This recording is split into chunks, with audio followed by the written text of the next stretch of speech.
La filosofía de René Descartes, especialmente a partir del discurso del método, expone las ideas de racionalidad a partir de la cualidad del hombre para pensar. Defiende la ciencia, las matemáticas y la geometría como el método para llegar a la verdad. Plantea que la solución de las dificultades se basa en la descomposición del problema o una idea en elementos simples, conocido como regla de análisis. La duda en Descartes no es escéptica, es metódica y busca llegar a la verdad. Con este video se verá con mayor claridad la relación entre este método y el desenvolvimiento de la arquitectura moderna.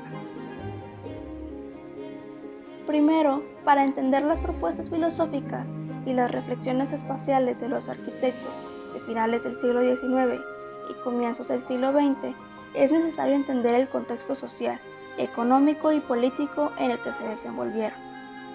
La ciudad industrial crecía por toda Europa, la insalubridad y la densidad de los barrios obreros era notoria y comenzaba una nueva carrera por el poder económico del continente. La arquitectura no es un tema independiente al contexto histórico, por el contrario, es un reflejo, por medio de espacios y ciudades, de la filosofía de una cultura o un movimiento artístico. La arquitectura está condicionada a ser útil, no puede excluirse de la racionalidad para llevar su cometido.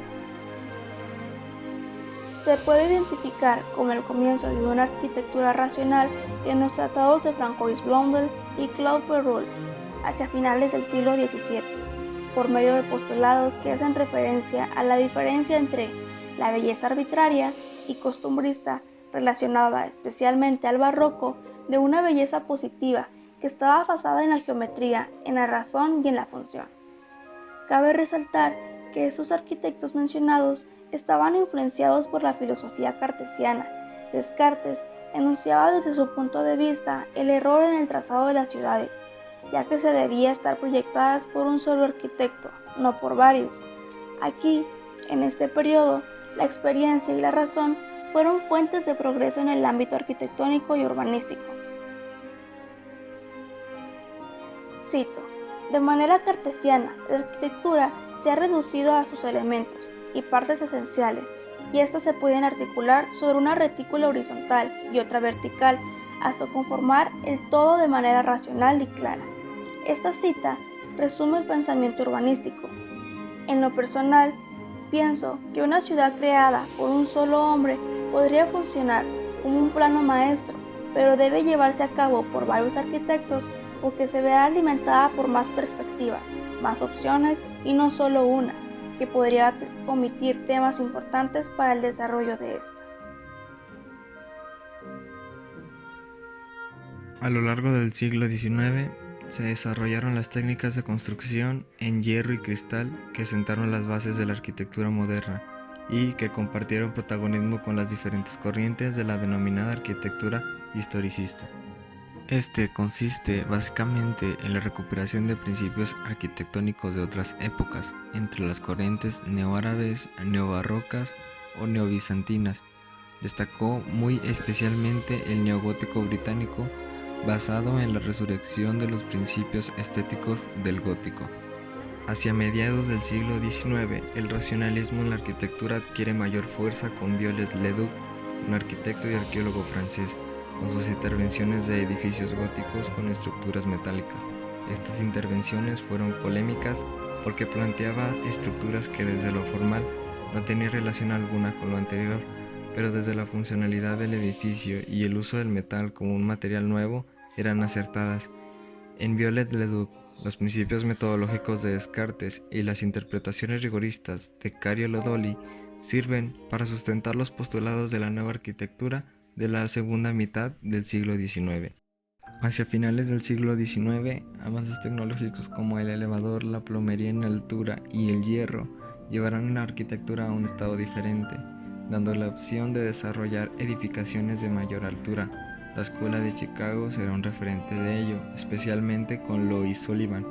En este momento histórico nacen los dos estilos o movimientos más importantes del siglo XX y que influenciarán a los arquitectos y urbanistas en sus planteamientos. El movimiento moderno de arquitectura racional, defendido por Le Corbusier, y la arquitectura orgánica, con Frank Lloyd Wright como referente. La primera, que es el caso de estudio principal de este trabajo, defendió la idea de un racionalismo funcional para la arquitectura, la admiración por las máquinas, especialmente por Le Corbusier, quien plantea: considerada superficialmente, la naturaleza parece como un magma de incidentes constantemente cambiantes y variable, pero cuidadosamente observada o seriamente experimentada, la naturaleza aparece entonces no como una fantasía sin plan, sino como una máquina. Esta frase anterior será fundamental para explicar la filosofía de la arquitectura de este siglo, porque no solo será la naturaleza vista como una máquina, sino también la casa, los vehículos y la ciudad.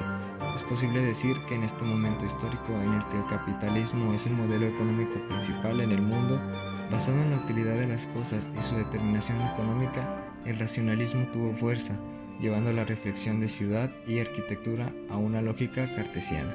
El urbanismo racional también seguirá con la idea cartesiana de descomposición de los elementos complejos en su zonificación. Así, la ciudad funcionaría por partes, todas haciendo funcionar una gran máquina. La zonificación de los planes urbanos propuestos por Le Corbusier, como el plan Voisin, el plan Obus para Argel, la Vía Radiante o el plan para Bogotá, serán una muestra de esto.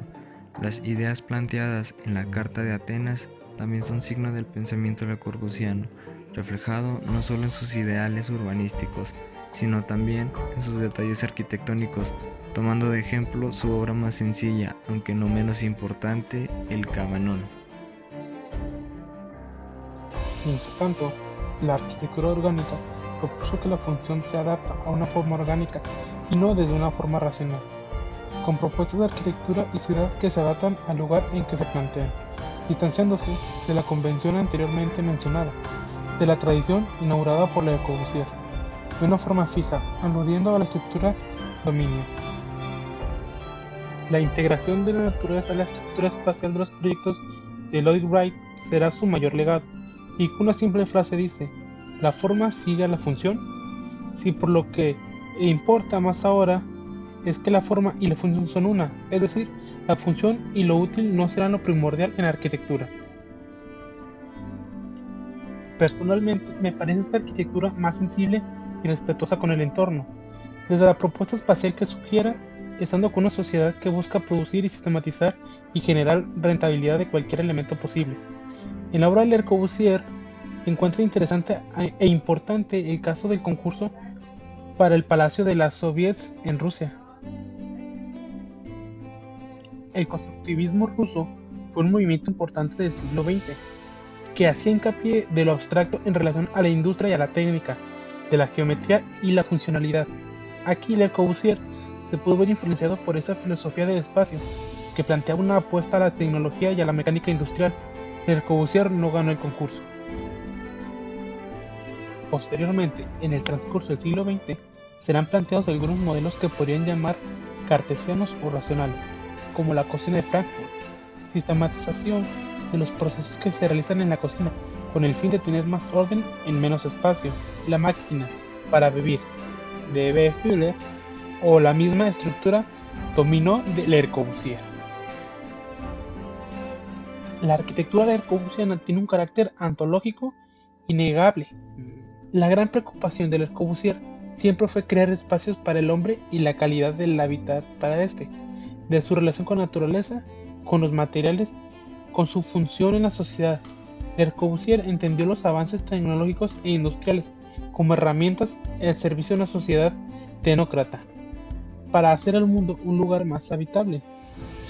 Sus primeras obras, principalmente casas, buscaban unificar la idea de belleza y utilidad. Encontró una línea recta de gran contundencia, llevando a estas villas puristas a ser contenedores de la vida, donde prima no solo la sencillez geométrica, sino una idea fundamentalmente de sistematización y relación del hombre y el espacio por medio de un módulo proporcional. Le Corbusier es consciente que las máquinas para habitar, como las villas puristas y los rascacielos cartesianos, como los del plan Voisin, son medios científicos y progresos que mejoran el habitar humano. El carácter metamizante de la arquitectura moderna se vio principalmente reflejada en el modulor, un sistema de medida del hombre que busca llevar la arquitectura a un juego de proporciones y estándares dependiendo de la utilidad o función de un espacio.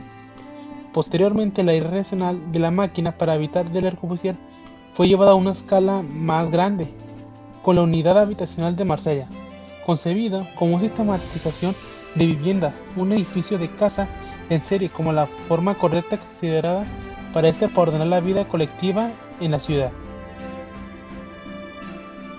El edificio se convierte en un hito, además añadiendo a su programa residencial áreas de servicio y de esparcimiento para los habitantes. Fue una idea de belleza racional y lógica espacial instaurada por Le Corbusier. Su filosofía fue evolucionando hacia un pensamiento un poco más autocrítico, el retorno en una idea más sensible de la relación con la naturaleza es clara en el Cabanón, en la costa mediterránea.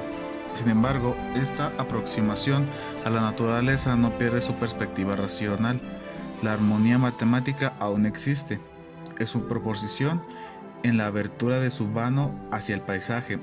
Así su inspiración a partir del camarote de un buque que lo llevaba a Burdeos a Buenos Aires. También la relación con el paisaje y sus elementos plantean el retorno a lo esencial, como lo explica la siguiente cita.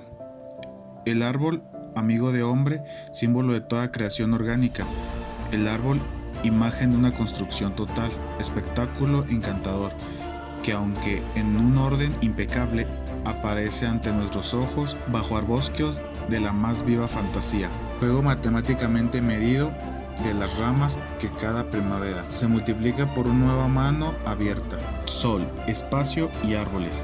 Los he reconocido como materiales fundamentales del urbanismo, portadores de la alegría esencial. El Cabanón puede considerarse una investigación realizada por Le Corbusier sobre la estandarización del espacio y su relación con investigación realizada por Le Corbusier. Otra idea importante de esta autocrítica se ve reflejada en su arquitectura en la capilla Notre-Dame d'un Haut en Ronchamp. Este proyecto no responde a las formas primarias y puras que utilizó en sus obras. Incluye planos curvos que se realizaron de manera adecuada en la pendiente en la que se sitúa. Este momento en la carrera de Le Corbusier traía una reflexión un poco orgánica de la arquitectura, llevando a la funcionalidad del servicio de múltiples opciones para el habitar. Su arquitectura y filosofía planteada fueron objeto de críticas por parte de arquitectos como Alvar Aalto, Oscar Niemeyer, Lina Bo Borgni, Louis Kahn, Ernest Venturi y Aldo Rossi. La crítica se basó en la deshumanización por la ciudad, por la escala y por las proporciones por las propuestas lecorbusianas. Estos arquitectos defendían la idea de arquitectura como respuesta a un lugar, función y usuario específico, todos ellos contemporáneos y posteriores a Le Corbusier. Retomaron una arquitectura sensible e intuitiva, relacionando a la cultura, a la experiencia y a la historia. Es posible que en obras como el Cabanón o la capilla de Ronchamp hayan sido ideas orgánicas que crecieron dentro de este, aunque limitadas por su racionalismo y el método proyectual.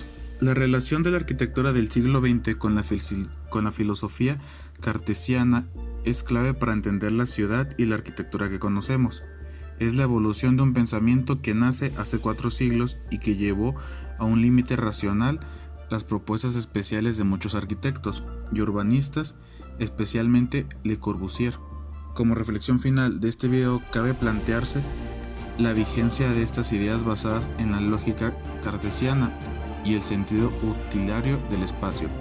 ¿Es posible incorporar las ideas lecorbusianas de nuevo, respondiendo a una ciudad globalizada y multicultural, llevando la ciudad a una nueva modernidad en una época en la que la arquitectura está en crisis, el ambiente está amenazando por el incremento poblacional y el uso de recursos naturales?